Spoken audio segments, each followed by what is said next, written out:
அன்பான கர்த்தருடைய பிள்ளைகளே, உங்கள் யாவருக்கும் புத்தாண்டு வாழ்த்துக்கள். ஆசீர்வாதமான புத்தாண்டு வாழ்த்துக்கள். 2025ஆம் ஆண்டிலே நம் தகப்பன் நம்மை தோளின் மேல் சுமந்து வந்தவரும், இதுவரை நம்மளை ஒரு நாள் வெட்கப்படுத்தாமல் நடத்துகிறோமாய் தேவன் நம்மை அழைத்து வந்து நினைத்து கர்த்தருக்கு நன்றி சொல்ல கடமைப்பட்டிருக்கிறோம்.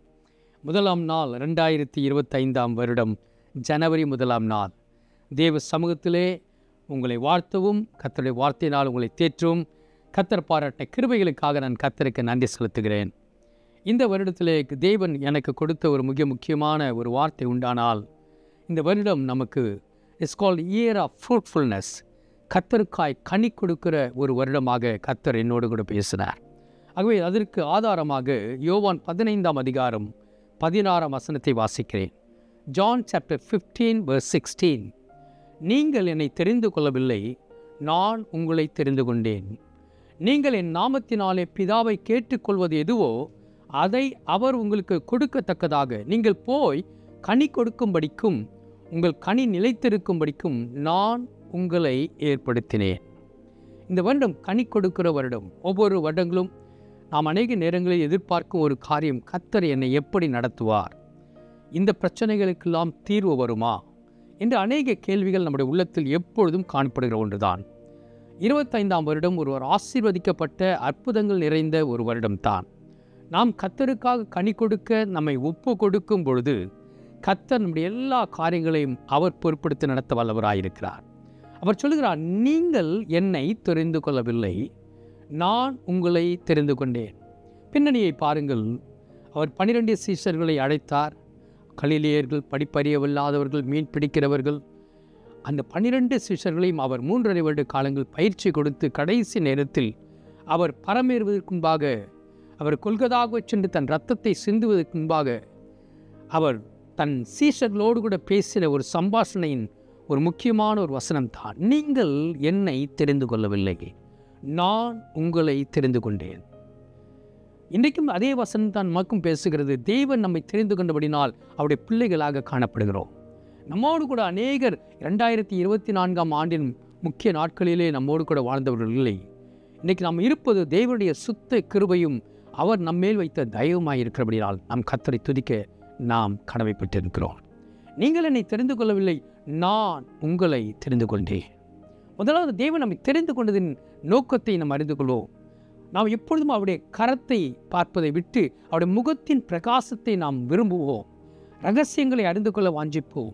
நாம் தேவன் யார் என்பதை அறிந்து கொண்டு நாம் கனி கொடுக்கிறவர்களாய் மற்றவர்களுக்கு கர்த்தருடைய வார்த்தைகளையும் நம்முடைய செய்கையின் மூலமாய் வருகிற அற்புதங்களையும் நாம் சொல்ல நம் வாழ்க்கையிலே நடக்கும் பொழுது தேவன் நம் தேவைகளை அவர் சந்திக்கிறவராயிருக்கிறார். முதலாவது பாருங்கள், நீங்கள் என்னை தெரிந்து கொள்ளவில்லை, நான் உங்களை தெரிந்து கொண்டேன். உலக தோற்றத்துக்கு முன்பாக உங்களை முன்குறித்த தேவன் இந்த நாட்களிலே உங்களை ஆசீர்வதித்து உங்கள் மூலமாக அவருடைய அன்பையும் அவருடைய வல்லமையும் வெளிப்படுத்த கர்த்தர் வாஞ்சிக்கிறார். ஆகவே நீங்கள் தெரிந்து கொள்ளப்பட்ட ஒரு சந்ததி, தேவனுக்காக பிரயோஜனப்படுகிற இக்காலங்களிலே பிரயோஜனப்படுகிற கனி கொடுக்கிற ஒரு மக்களாக நாம் வாழ நாம் விரும்புவோமாக. நீங்கள் என் நாமத்திலே பிதாவை கேட்டுக்கொள்வது எதுவோ அதை அவர் உங்களுக்கு கொடுக்கத்தக்கதாக என்றால், தேவன் நம்முடைய தேவைகள் அத்தனையும் அவர் சந்திக்க அவர் வல்லவராயிருக்கிறார். உங்கள் குடும்பத்தின் தேவைகளாக இருக்கட்டும், பிள்ளைகளுடைய தேவைகளாக இருக்கட்டும், இந்த வருடத்திலே உங்கள் உள்ளத்தில் எந்தெந்த தேவைகளை நீங்கள் விரும்புகிறீர்களோ இந்த காரியங்கள் எல்லாம் என் தேவனால் ஆகுமா? நான் உங்களை கேட்குறேன், 2024ஆம் ஆண்டு எத்தனை விதமான சவால்களை நம் வாழ்க்கையில் சந்தித்தோம். பண வீக்கங்கள் நடந்த காலங்களிலே இன்ட்ரெஸ்ட் ரேட் அதிகமாகும் பொழுது என்ன செய்வோம், எப்படி நடத்துவோம்? ஒரு பொருட்களின் வேலை அதிகமாகும் பொழுதும் இதுவரையில் கர்த்தர் ஒரு வேலை கூட உங்களை பட்டினி போடாதபடி அவருடைய அற்புத கரங்களின் அதிசய கரங்கள் உங்களை அதிசயமாய் காத்ததல்லவா? முடியாதது என்று நேரம் வரும்பொழுதெல்லாம் கர்த்தருடைய அன்பின் கரங்கள் உங்களுக்கு இறங்கி அற்புதங்களை செய்ததை நினைத்து பாருங்கள். அதே தேவன் 2025ஆம் ஆண்டிலும் உங்களை மேன்மையாகவும் அற்புதமாகவும் அதிசயமாகவும் அவர் நடத்த வல்லவராயிருக்கிறார். நாம் செய்ய வேண்டிய மிக முக்கியமான ஒரு காரியம் உண்டானால், வேதம் சொல்லுகிறது, உங்கள் கனி நிலைத்திருக்கும்படியாகவும் நீங்கள் போய் கனி கொடுக்கும்படியாகவும். தேவன் நம்மை உருவாக்கினதற்கு காரணம் கர்த்தருக்காய் கனி கொடுக்க வேண்டும். அதுதான் மிக முக்கியம். நற்கனிகள் நிறைந்தவர்களாக, நீதியின் கனிகள் நிறைந்தவர்களாக வேதத்திலே கலாத்தியர் 5ஆம் அதிகாரம் 22, 23 கொடுக்கப்பட்ட 9 கனிகளும் நிறைந்தவர்களாக உலகத்திற்கு தேவனை பறைசாற்றுவர்களாக நம்முடைய கிரியைகளும் நம்முடைய வாழ்க்கையும் காணப்பட கர்த்தர் இந்த வருடத்திலே கர்த்தர் நமக்கு கிருபை தருவாராக. நாம் கனி கொடுக்க வேண்டும் என்றால் செய்ய வேண்டிய மிக முக்கியமான ஒன்றை பாருங்கள். வேதம் சொல்லுகிறது, என்னிலே நிலைத்திருங்கள். 15:4 யோவான், என்னிலே நிலைத்திருங்கள், நான் உங்களிலே நிலைத்திருப்பேன். கொடியானது திராட்சை செடியில் நிலைத்திராவிட்டால் அது தானாய் கனி கொடுக்க மாட்டாது. நீங்களும் மாட்டாதது போல நீங்களும் என்னில் நிலைத்திராவிட்டால் கனி கொடுக்க மாட்டீர்கள். நாம் கர்த்தரோடு கூட இணைந்திருப்போம். வரும் வருடத்திலே சவால்கள் அதிகம் தான் வரும். நவீன உலகத்தில் வாழுகிறோம். இன்னும் சொல்லப்போனால் நவீனத்திலே இன்னும் அதிக காரியங்கள் காணப்படுகிறது. இந்த மாடர்ன் வேர்ல்டில் கர்த்தருடைய வார்த்தையை நம்பி வாழுகிற, கர்த்தரோடு கூட இணைந்து வாழுகிற ஊழியங்களும் கர்த்தருடைய பிள்ளைகளும் செழித்து வாழ்வார்கள். சந்தேகமே இல்லை. ஏனென்றால் வார்த்தை பொய்க்காது. கர்த்தரை தன்னகத்தை வைத்து வாழும் குடும்பங்கள், இயேசுவுக்கு முதலாவது இடம் கொடுக்கிற ஒவ்வொரு மக்களுடைய வாழ்க்கையும் குடும்பங்களும் வியாபாரங்களும் தழைக்கும் என்பதை நான் நிச்சயமாய் சொல்லிக் கொடுக்கிறேன். நீங்கள் என்னிலே நிலைத்திராவிட்டால் கனி கொடுக்க மாட்டீர்கள். இது மிக முக்கியமான ஒரு வாசகம். ஆகவே நாம் கனி கொடுப்பதின் காரணம் என்ன? வேதத்தை பாருங்கள். வேதம் சொல்லுகிறது, நீங்கள் மிகுந்த கனி கொடுப்பதினாலே பிதா மகிமைப்படுகிறார். 8ஆம் வசனம், பிதா மகிமைப்படுகிறார். நாம் தேவனுக்கு மகிமையை கொண்டு வர வேண்டும் என்றால் இந்த இனிவரும் காலங்களிலே கர்த்தருக்கு பிரகாசமுள்ள ஒரு கனிகளாக நாம் ஆர்வமாக பாருங்கள். கனிகளை கொடுக்கிற மரத்தை பாருங்கள். அந்த மரத்தில் காணப்படுகிற அதனுடைய எல்லா விதமான சக்திகளும் எடுத்து மிக அழகாக பழம் உருவாகிறது. என்றைக்காகிலும் இலைகளை பார்க்கிறீர்களா? இந்த காலங்களிலே இந்த வீட்டில் மாமரம் இருக்கிறது. அந்த மாமரத்தை தினமும் போய் பார்ப்பேன். அந்த மாமரத்தில் பார்க்கும் பொழுது கனிகளைத்தான் என் கண்கள் காணும். இலைகளை பார்ப்பது அரிது, வேரை பார்ப்பது அரிது. ஆனால் கூட அந்த கனிகள் எப்பொழுது பெரிதாய் மாறும், எப்பொழுது மாநிறமாய் மாறும், எப்பொழுது அதை பறிக்க போகிறோம். இன்றைக்கு மனிதர்கள் விசிபிள் சைட், இன்றைக்கு பார்க்க வேண்டிய, நம்முடைய வாழ்க்கையில் காண வேண்டிய ஒன்றுமானால் தேவனுடைய நற்குணங்கள் நிறைந்த ஒரு கர்த்தருளாய் பிள்ளைகளாக நாம் வாழ்வதை உலகம் பார்க்க விரும்புகிறது. இன்றைக்கு நான் சொல்லுகிறேன், fruits can see by others, but the sacrifice the tree, அந்த செடியானது, கொடியானது, அல்லது சொல்லப்போனால் மரமானது செய்கிற ஆணி வேர் எவ்வளவு ஆழத்திலே போய் தண்ணீரை எடுக்கிறது என்று யோசித்து பாருங்கள். இன்றைக்கு அன்பு கர்த்தருடைய பிள்ளைகளே, நம் கனி கர்த்தருக்கு பிரயோஜனம், கர்த்தரை மகிமைப்படுகிறதாய் காணப்படுகிறதா? நாம் அவரை வாழ்த்தி அவரை வணங்குகிறோம் மாத்திரமல்ல, அநேகருக்கு நீங்கள் கனி கொடுக்கும் மக்களாய் வாழ வேண்டும் என்று இந்த வருடத்திலே ஒரு எண்ணத்தை உருவாக்கி கொள்ளுங்கள். கர்த்தருக்காய் உங்களிலே கொடுக்கப்பட்ட எத்தனை வரங்கள் உங்களிலே உண்டு, எத்தனை தாளந்துகளை கர்த்தர் கொடுத்திருக்கிறார். அன்றுவரை நான் என்ன செய்ய சித்தமாயிருக்கிறேன் என்று எப்படி பவுலடியார் கேட்டார், அதே போல இந்த வருடத்தில் ஒவ்வொரு நாட்களும் கேளுங்கள், ஆண்டவரே நான் உமக்கு என்ன செய்ய சித்தமாயிருக்கிறேன். நமக்கு ஒரு நாளிலே யாரோ ஒருத்தர் கர்த்தருடைய வார்த்தையை சொன்னார்கள், இன்றைக்கு நான் கர்த்தருடைய பிள்ளையாயிருக்கிறேன். என் தகப்பனாரை கர்த்தருடைய பிள்ளையாய் மாற்றினார்கள், நீங்கள் சந்ததி முழுதுமாய் கர்த்தருடைய பிள்ளைகளாய் காணப்படும். அவை யாருக்காகிலும் கர்த்தருடைய வார்த்தைகளை சொல்வதிலே நாம் விரும்புகிறோமா? அப்படிப்பட்ட தருணங்களை தேவன் நமக்கு கொடுக்கும் பொழுது தள்ளிவிடுகிறோமா? இந்த வருடம் நீங்கள் கர்த்தருக்கென்று கனி கொடுக்கிற வருடங்களாய் மாறுங்கள். நீங்கள் கர்த்தருடைய முகத்தின் பிரகாசத்தினால் நிரப்பப்படும் பொழுது நான் உங்களுக்கு சொல்கிறேன், கர்த்தர் உங்கள் எல்லா தேவைகளையும் அவர் சந்திக்க வல்லவராயிருக்கிறார். என் நாமத்திலே பிதாவை கேட்டுக்கொள்வது எதுவோ, எவைகளை நீங்கள் கேட்டுக்கொள்கிறீர்களோ, வேதம் சொல்கிறது, அதை அவர் உங்களுக்கு கொடுக்கும்படியாக விரும்புகிறார். அவர் கொடுக்க வல்லவர். நன்றாக தெரிந்து கொள், தேவனால் ஆகாத காரியம் ஒன்றுமில்லை. ஒருவேளை உன் குடும்பத்தில் பிள்ளைகளுடைய காரியங்களாய் காணப்படலாம், பிள்ளைகளுடைய விவாக காரியங்களாய் காணப்படலாம், தடைப்பட்டு காணப்படுகிற காரியங்களாக இருக்கட்டும், தேவ திட்டத்தின்படி நிச்சயமாக நிறைந்தேறும் நடந்தேறும் என்று விசுவாசித்து அவருடைய வார்த்தையிலே நீங்கள் திளைத்திருக்கும் பொழுது கர்த்தர் உங்களுக்கு அற்புதத்தின் வாசல்களை திறப்பார். அவர் நேற்றும் இன்றும் என்றும் மாறாதவர். வேதம் சொல்லுகிறது, என்னாகும் 24:1 இஸ்ரவேலை ஆசீர்வதிப்பதே கர்த்தருக்கு பிரியம். உங்களையும் என்னையும் தேவன் ஆசீர்வதிப்பது தான் அவருக்கு பிரியம். உங்களுக்கு தேவைகளை சந்திப்பது தான் அவருக்கு பிரியம். ஆனால் தேவன் சொல்கிற ஒரு காரியம், எனக்கு நீங்கள் கனி கொடுக்கும் பிள்ளைகளாக மாறுவீரார். கனி கொடுப்பது மாத்திரமில்லை, அடுத்த பகுதி சொல்லுது, உங்கள் கனி நிலைத்திருக்கட்டும்.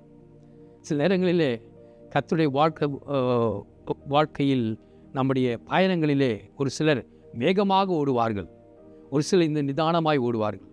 நாம் கடைசியிலே பந்தய பொருளை பெற்றுக்கொள்ளும்படியாக நாம் இயேசுவை நோக்கி பொறுமையாக ஓடுவோம்.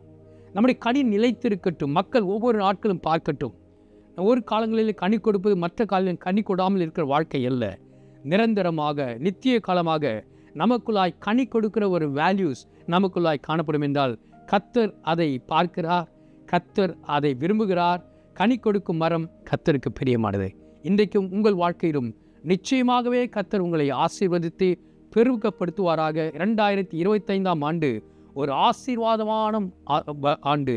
உங்களுடைய பரலோகத்தின் ஆசீர்வாதங்களாலும் பூலோகத்தின் ஆசீர்வாதங்களாலும் சகல ஆசீர்வாதங்களாலும் உங்களை அவர் நிறைத்து நடத்த வல்லவராயிருக்கிறார். ஆகவே தேவனுக்கு நீங்கள் செய்ய வேண்டிய தொண்டை செய்யுங்கள். உங்கள் மூலமாக செய்கிற உங்களுடைய தாளந்துகள் மூலமாக, உங்கள் பொருட்கள் மூலமாக, உங்கள் வரங்களின் மூலமாக எப்படி ஆகிலும் புதிய மக்களை, கர்த்தரை அறியாத மக்களுக்கு தேவனுடைய அன்பை வெளிப்படுத்தி அவருடைய முகத்தின் பிரகாசத்தினால் நிறைத்திருங்கள். கர்த்தர் உங்களை ஆசிரியப்பராக. இதுவரை நடத்தின இம்மானுவேலர் உங்களை தொடர்ந்து மேன்மையாகவும் மகிமையாகவும் அவர் நடத்துவார். நீங்கள் செய்ய வேண்டியதெல்லாம் அவரிலே நிலைத்திருங்கள், அவருக்காய் எழும்பி பிரகாசிங்கள். நீங்கள் கனி கொடுக்கும் பொழுது அவருடைய சீஷர்கள், அவருடைய அங்கத்தினராய் மாறுகிறீர்கள். ஊழியத்தின் அங்கத்தினாய் உங்களுக்கு என்ன காரியங்கள் செய்ய முடியுமோ செய்யுங்க. உங்களுடைய பிள்ளைகளை கர்த்தருக்குள்ளாய் நடத்துங்கள். குடும்பத்தையும் வாழ்க்கையும் தேவன் ஆசீர்வதித்து அவர் அற்புதமாய் நடத்துவார்.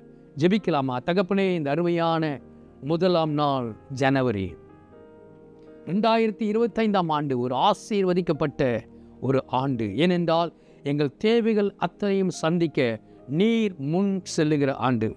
நான் உனக்கு முன்பாக சென்று கோணலானவைகளை செவை செய்வேன். ஆமென். ஹல்லேலூயா. அந்தரங்கங்களில் காணப்படும் பொக்கிஷங்களை உங்களுக்கு தருவேன் என்று சொன்னவர் எங்களை கைவிடுகிறவர் அல்ல, கடைசி மட்டும் நடத்த வல்லவர். ஹல்லேலூயா. இந்த நாளிலும் இந்த வருடத்திலே நம்முடைய பிள்ளைகளுடைய உள்ளங்களிலே இல்லங்களிலே எத்தனை தேவைகள் உண்டு என்பதை நீ அறிந்திருக்கிறீர். எங்கள் வாயிலே சொல் பிறவாதற்கு முன்பாகவே நான் அதை அறிந்திருக்கிறேன் என்று சொன்னவர் ஒவ்வொருடைய குடும்பத்தின் பாரங்களையும் ஆண்டவர் நீ அறிந்திருக்கிறீர். அவர் உள்ளங்களில் விடுகிற கண்ணீரை அறிந்திருக்கிறீர். குடும்பத்தின் பிரச்சனைகளை அறிந்திருக்கிறீர். இவைகளுக்கெல்லாம் மனிதர்கள் அல்ல, நீர் ஒருவர் மாத்திரமே அதற்கு அற்புதங்களை செய்ய முடியும். ஆகவே உடைய முகத்தை நோக்கி பார்த்திருக்கிற ஒவ்வொரு கர்த்தருடைய பிள்ளைகளுடைய வாழ்க்கையிலும் விசுவாசத்தை அதிகப்படுத்தி ஆண்டவரே அவருடைய வாழ்க்கையிலே ஒரு பெரிய அதிசயங்களையும் அற்புதங்களையும் இந்த வருடத்திலே நடக்க போகிறதுக்காக உமக்கு நன்றி.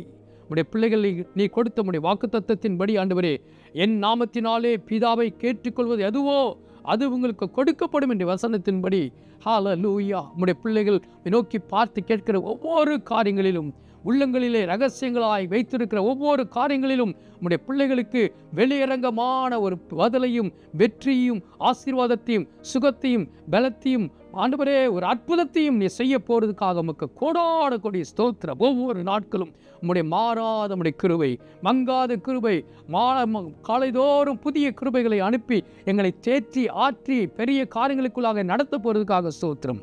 இந்த வருடத்தில் ஒவ்வொருவரும் உம்முடைய சீஷர்களாக அநேகருக்கு கனி கொடுக்கும் மக்களாக, நற்கனி கொடுக்கிறவர்களாக, நீதியின் கனிகளை சுமந்தவர்களாக, ஆவியின் கனிகள் நிறைந்த நற்குணம் உடையவர்களாக, உலகத்தில் பிரகாசிக்கும் நட்சத்திரங்களாக அந்த பிள்ளைகளை நான் ஆசீர்வதிக்கிறேன்.